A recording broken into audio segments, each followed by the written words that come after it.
At the Eau Galle Scenic Railway, the pride and joy of our equipment fleet are our two locomotives.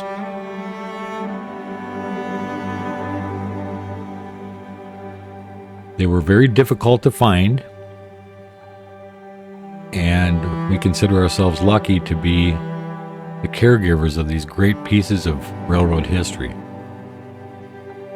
In this video, we're going to explore the purchase of the locomotives, how we got them to the railroad, the restoration that's been done on them, all of the mechanical issues that we've solved and different retrofits that we've done to make them work for our operation.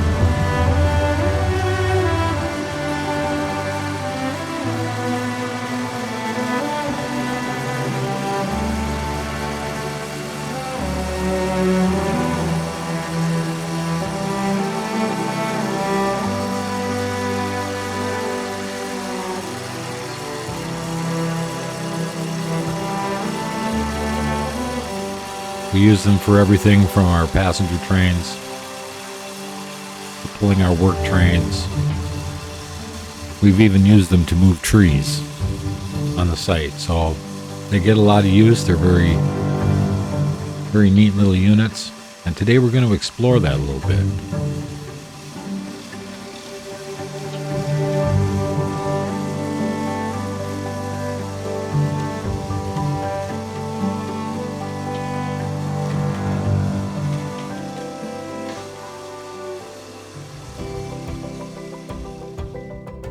The locomotives began their long journey from a scrap dealer in El Paso, Texas in August of 2021.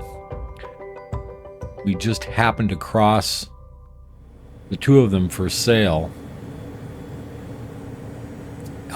online and almost by accident. We were looking for locomotives at the time, but these two popped up, and we started doing a little research on them, and thought we'd take a chance on them. Now, the problem was that we weren't sure whether they would be able to start, so we made sure it would run, that the engines would run before we made the purchase, so we had at least some guarantee that we could use them right away, or at least move them around right away when they arrived at the railroad. So they were loaded onto a flatbed truck, of course, as you can see here, brought to the railroad, and then we had to use a crane to get them off. They were offloaded onto the ground first and then loaded onto another truck to be brought back to the track. And that's where we set them up first and started to examine them and use them and get ready to restore them.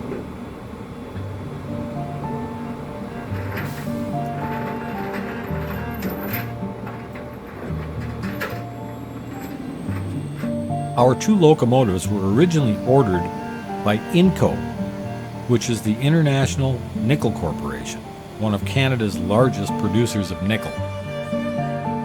We assume they were used for hauling ore in their mines in Manitoba. The two locomotives were the last two that were manufactured out of a group of 6, ordered and delivered in 1969, with our two being delivered in July and October of that year. All of them were taken out of service at some point in the last 10 to 15 years. We believe that all of them were scrapped, except for the last two that we found.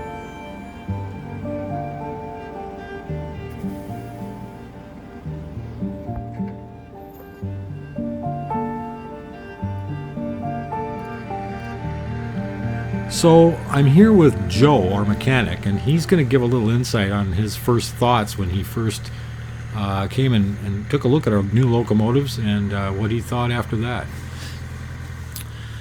So the way I found out about this project was I was at a Fire Eisen family function, and Dave was explaining to me about these two locomotives that he bought that had Deutz diesel engines in them. And he was giving me all the details on them and explaining that they just received these things and they didn't know too much about them. And just pure coincidence, I had just bought a farm tractor the previous fall with the exact same engine in it that I had to overhaul to get it running properly. So I told Dave that I'd be willing to come down here and take a look at the engines for him and give him some hints on what needed to be done to make them run. So I came down here on a weekday and kind of looked them over. And of course, since they came out of a scrapyard, the batteries were dead, so we put my pickup up there next to the engine and used some jumper cables and made sure we had fuel and pumped up the fuel injectors, and we managed to get them to start. One of the first things we found was that the fuel shutoff system is controlled by an electrical solenoid, and rodents had chewed through the wiring on the solenoid. So I just took some wire and wired the solenoid valves open so that they would allow fuel to go to the engine. And as you can see, this one's sitting here idling now. And we managed to get the engine to start up and run. So since they're identical engines, I had to do the same thing on both of them. And then after further troubleshooting, we determined that one of the electrical shutoff solenoids not only had the wires chewed through by rodents, one of the solenoids was bad. So as a result of me overhauling my engine, I knew there was a good Deutz parts supplier over in Stratford, Wisconsin that I had an account with. So I called them up and they sent me the appropriate electric fuel shutoff valve to fix the one engine. And then from there, I just puttered around with the engines over the course of the next couple weeks and just checked out the wiring and checked out the hydraulic system and the electrical system and all the components that go along with it, and opened up the electrical panel in the cab and went through and started stripping out the various unnecessary wiring that either wasn't hooked to anything wasn't hooked up to anything anymore or wasn't necessary, and kind of made a plan on what we needed to do to overhaul these engines. Well, not overhaul them per se, but overhaul the locomotives to make them into functioning entities again. So I've been here, I guess, basically since day one when the engines arrived, and I've kind of taken this on as my little hobby, if you will, since I'm completely retired now. And along with that, I'm also a retired locomotive engineer for a Class 1 railroad. So I'm familiar with how railroad operations work. And I'm also familiar with air brake systems for tractor trailers, which is what these engines have on them, except it's not exactly a true air brake system in a tractor trailer. It's kind of a morphed system for what they were doing up in Canada with them when it was a functioning entity. One of the first things we did when the locomotives arrived was to remove all of the excess weight that had been placed on the end of each locomotive. We didn't feel that we would need it for our operation.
Both of our locomotives were manufactured in 1969 in Leeds, England by the Hunslet Engine Company. And this is a builder's photo that shows number 119 when it was new.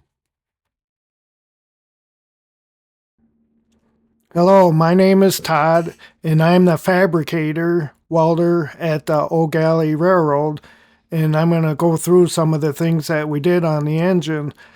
So this is a picture of some of the stuff we took off the engine because it was all beat up and rusty, and you could see there's a lot on there, like the battery box, the grates on the side, the brackets on the front, the weights, the steps. It was all beat up and rusty, and so we were going to bring them in the winter time and redo them. So this is in the shop as we're removing the old to make way for the new. So you can see the side there, it's pretty rusty and pretty beat up, and like that battery box, we made a new one inside out of the way so it ain't out there in the steps. Were kind of crude, so we redid them, and that's all the weight we took off. Them weights are roughly 1,500 pounds a piece, and all them side metals were all cut holes and beat up and stuff, so that's what we removed off of them to make way to make the new ones. And we build louvers and stuff. That's a hitch on the back, and it was worn almost through from the tongues and hitches rubbing on it. So that was removed for weight. And there's the brackets we removed for weight. They held them weights. So there was a lot of cutting and torching and grinding. I am grinding, hours and hours of grinding. So that was not fun. You could see all the work there, but when we got done, it sure looked nice. So that was one of the projects. You could see all this stuff torched off, then we had to grind it. And you can see that battery box, that wasn't very pretty, so we got rid of that. The front grill you seen, we redid that, made a new one. That's another hitch on the other one we removed, and then brackets we removed. And there's the inside, the instrument panel, and you can see it's pretty rusty and grimy, so we did a lot of cleanup on that. In preparation for the upcoming paint job on the locomotives, we ran several paint tests, different colors that we thought we would try, and different paint types that we thought we would sample to see how they would hold up. We eventually ended up using Rust-Oleum paint products for this, oil-based gloss paint.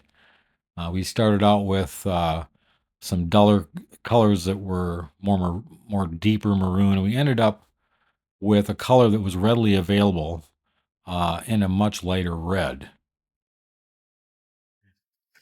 Tell us what you've been working on here, Phil. Well, so we're painting our safety stripes. Okay.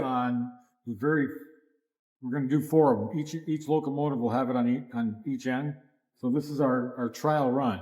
Okay. And so we put a base coat of the locomotive color, which is the maroon, which is a brush-on paint, Rust-Oleum brush-on paint. And then over that, we're using a spray paint, also from Rust-Oleum. And because this area, most areas on these locomotives are really beat up, they're going to require a lot of touch-up. So it's easier to touch up the red with the yellow than it is the yellow with the red. So that's kind of how we plan this. So I'm going to start taking off tape, and we're going to do the big reveal. All right.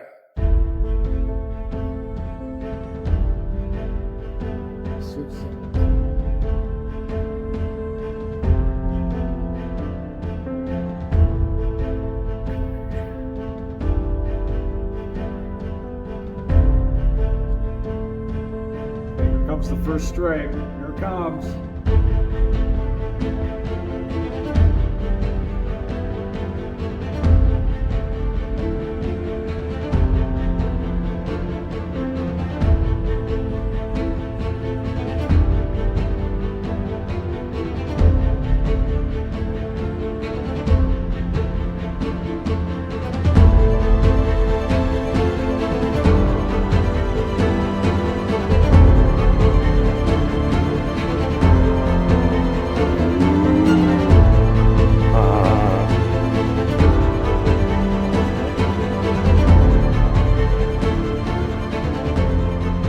So a lot of the projects that we dove into when we got the locomotives in the shop for the very first winter, we had multiple projects going on at the same time. My thing was grinding and painting the locomotives and getting them looking like they should look. We had to take apart the hoods and all the smaller pieces, get them individually painted and bring them back in. We didn't have a paint shop, and we still don't have a paint shop, so we kind of have to do this on the fly. So you'll notice that the locomotives, some parts are painted, some aren't. So I'm kind of hopping around from locomotive to locomotive, trying to stay out of the way of the mechanics and the welding crew that comes in to do all the other fabrication. So I'm trying to get the parts painted and reassembled and put back on the locomotive and try to stay out of everybody's way. And so that's what you're kind of seeing here. They're kind of coming together little by little, paint-wise. And at the same time, Joe, our mechanic, is working on the engines, doing fluid changes, checking out the components, making sure everything's working. And he's going to explain a little bit more about that here in a few minutes and what his role was in getting these locomotives back up and running. Okay. We're sitting here with Todd, our chief fabrication officer, and he's in the middle of working on our side panel louvers. Todd, you want to tell us what you're doing here? Well, I'm making a frame, and then we'll have 3 doors that are hinged that open up with louvers for air to come in, so that's what we're working on. So right now you're clamping everything together, and then We'll tack it in place and make sure everything fits and square, and then we'll weld it up. once you weld it up, you put it back in place. Yep. And then patch it and make the doors. Then we'll be making the doors. And that'll be the second video. Yep, and we're going to have horizontal louvers on the doors and latches and handles. So moving right along. Oh, this thing's looking good. Thank you, Todd. Well, the doors that Todd made turned out really well, as you can see here. After they were done, of course, we started painting them. I would paint anything that wasn't being worked on at the moment so I could keep that project moving while other projects were happening around me. Here you can see we're just doing a little bit at a time on the paint and bringing them outside so we can do grinding. We don't have a paint booth, so we had to do all this outside. And so it kind of went on for quite a few months, but we finally got both of them looking the way they should. We had to add some electrical, master switch for the electrical, heavy duty batteries, new seats for the locomotives, more comfortable than what they had, and various other wiring projects that we had to do.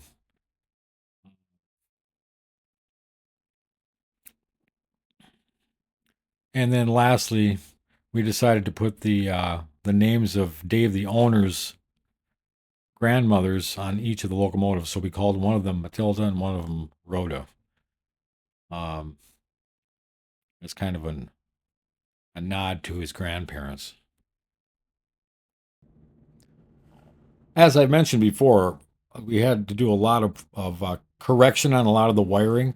A lot of the wiring was bad. Of course, mice had gotten into some of it, and a lot of it was just in need of replacement. So we did do that. We added some new headlights and tail lights. The old ones were mounted up above. We mounted these down low the way they should have been. And then we, on 119, we had the brakes redone because the pads were wearing very unevenly. And so, yeah, that was another project.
Joe, the MIC. I'm going to go through this locomotive now that we've had it for a while. We've been working on it, and I'm going to go through and show you the improvements we've made on it since we've bought these things. Initially, when we bought them, the battery box was mounted here, and if you remember from the previous video, we didn't have doors like this on it. Our fabrication guys built the doors, so we got individual doors for everything. We moved the battery up to the front of the engine, so it's out of the way, and that makes life a lot easier. And then, as I talked about earlier, this thing has got an air brake system on it, similar to a tractor trailer, and over here is the air compressor. It's pretty much a standard air compressor for a tractor trailer system. We installed this master panel here for turning the batteries on and off when we're not using them, so that when we walk away from them, we can shut the batteries off and not worry about them being drained. This is the air tank. We store our areas for the air brakes. These two solenoids here are the forward and reverse solenoids for the transmission. And this is a forward and reverse gearbox only. There's no first, second, or third gear. It's either forward or reverse. So that's what these two solenoids control, is whether it's in forward or reverse. And obviously you've got the engine starter there and that sort of thing. So now we'll go around to the other side and take a look over there. Okay. And as we talked about in the previous video, we had an electrical fuel shutoff solenoid that wasn't functioning. That's this component right here on this one. One of these wires was chewed up by rodents, so we had to replace that. But this solenoid is what controls the fuel going to the engine. So when this solenoid has power on it, it pulls a little lever in it and allows fuel to go to the injector pump. This component here is a hydraulic filter for the hydraulic system. And then way up underneath here is a cooler for the transmission. And it gets its cooling air from this fan on the front of the engine. And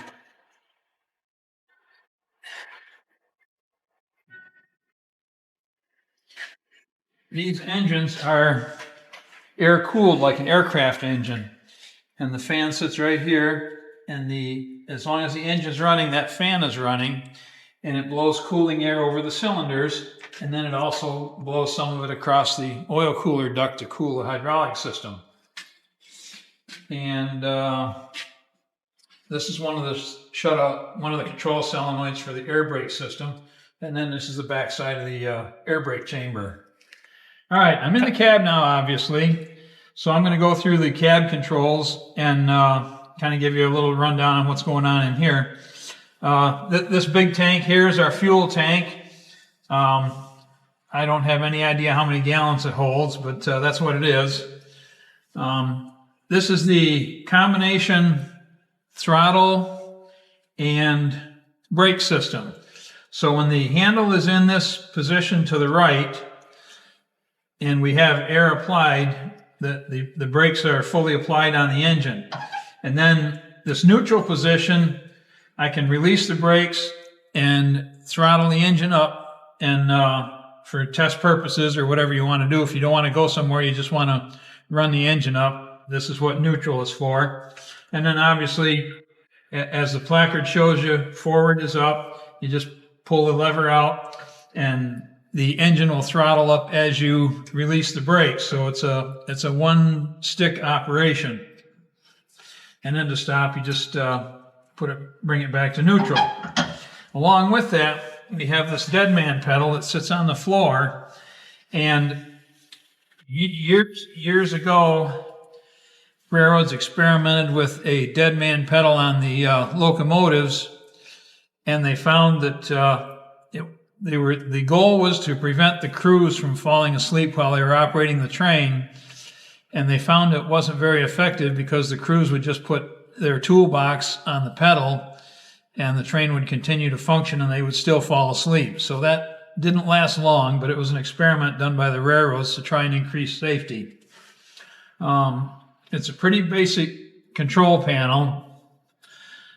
We've got our main reservoir air pressure gauge here, and then this gauge tells us how much air pressure is applied to the brakes.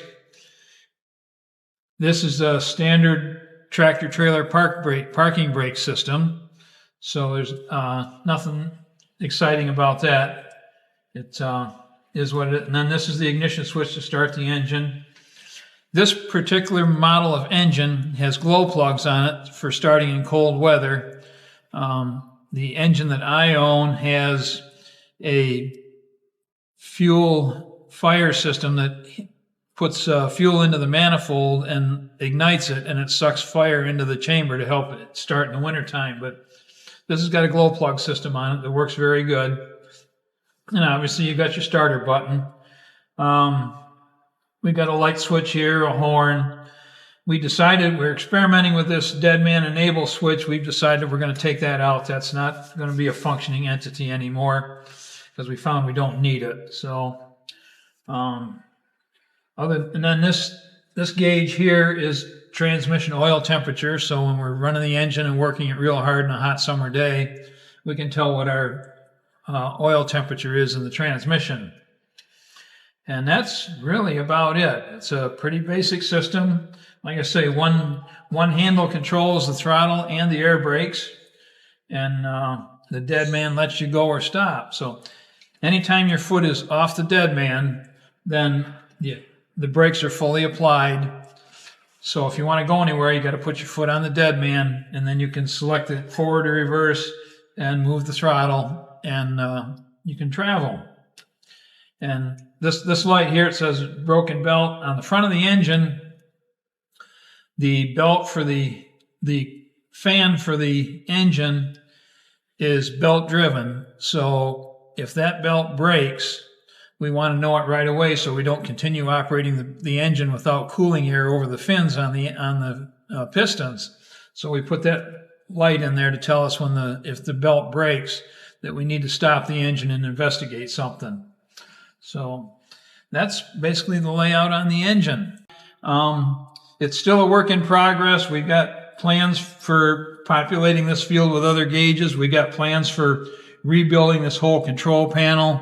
That may be a project for this summer or possibly next fall, but it's a work in progress, and one day at a time. I just come down here as a volunteer, so I don't get to spend a lot of time down here because now that I'm retired and now that my wife is retired, she has things for me to do too. So we'll see how things turn out over the next year or so. That is the story of how two Hunslet locomotives on their way to the scrap heap ended up with a new lease on life with the Eau Galle Scenic Railway. But the story's not over yet. More chapters will be written as these two little locomotives continue to pull their way long into the future. We'll see you in the next one.